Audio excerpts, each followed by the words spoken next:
So guys, let's discuss this question.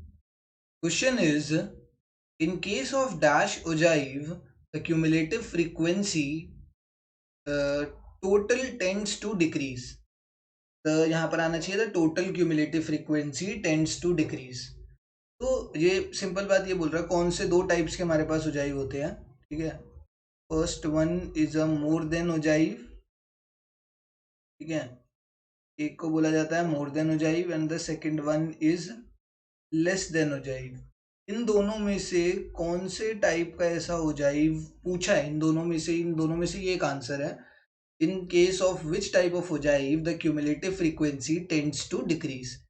इस case में cumulative frequency decrease करती है. तो ना मोर देन ओजाइव के केस में करती है या लेस देन ओजाइव के केस में करती है. लेस देन ओजाइव के केस में हम क्या बनाते हैं, टेबल कैसे बनाते हैं, हम लिखते हैं लेस देन एंड इधर लिख देते हैं हम क्यूमुलेटिव फ्रीक्वेंसी या उसको लेस देन फ्रीक्वेंसी बोल देते हैं. इसको लेस देन फ्रीक्वेंसी बोल देते हैं. अब वही less than 10, less than 20, less than 30 so on.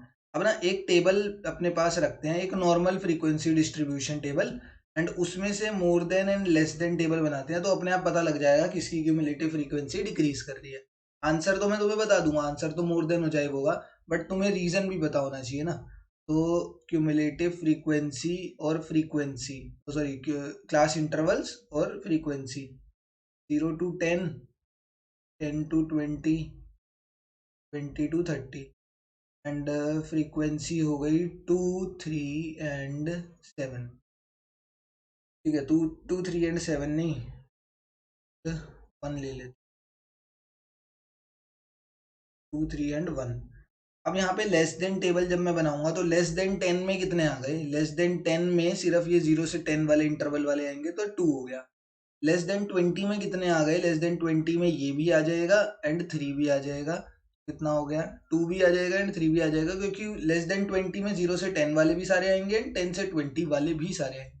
And less than 30 में तो तीनों ही ऑब्जर्वेशन आ जाएंगी, तो वो 6 हो जाएगा.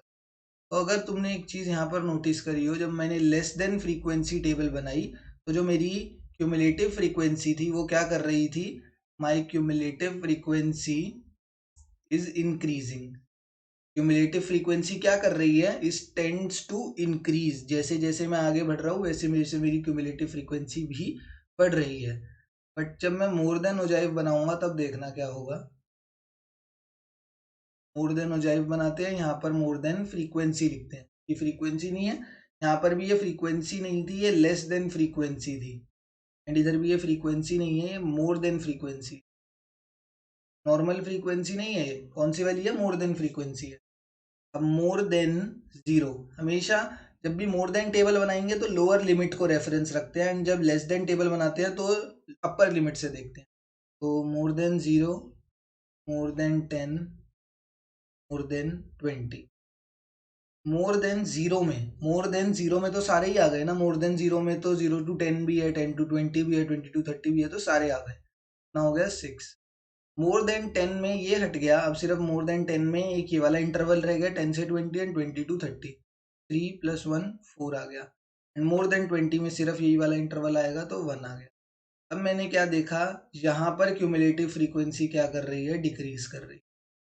तो अब आगे से क्या याद रखना है आपको, आपको ये याद रखना है, if there is more than frequency ogive और more than frequency table, then cumulative frequency tends to decrease. कौन से केस में होता है, मोर देन में. एंड वहीं अगर इसका पेपर में उल्टा आ जाए अगर लिखने के लिए कि कौन से केस में क्यूमुलेटिव फ्रीक्वेंसी इंक्रीज करती है, तो याद रखना है इंक्रीज करती है लेस देन टेबल में या लेस देन ओजाइव में, एंड डिक्रीज किस में करती है क्यूमुलेटिव फ्रीक्वेंसी, तो मोर देन ओजाइव में क्यूमुलेटिव फ्रीक्वेंसी डिक्रीज करती है. ठीक है. तो इस क्वेश्चन का हमें आंसर मिल चुका है. आंसर वैसे भी बता सकते थे बट आई थॉट कि थोड़ा सा एक्सप्लेनेशन के साथ समझाएं. एंड स्टैट्स में एग्जाम्पल से अच्छी एक्सप्लेनेशन कुछ नहीं होती. अगर आप एग्जाम्पल के थ्रू कोई चीज़ समझ लो तो वो चीज़ हमेशा याद रहेगी. स्टैट्स की बात कर रहा हूँ, जो स्टैट्स हो, न्यूमेरिकल जोन में एग्जाम्पल सबसे बेस्ट रहते हैं. या तो इस क्वेश्चन का हमारा आंसर आ चुका है, मोर देन ओजाइव.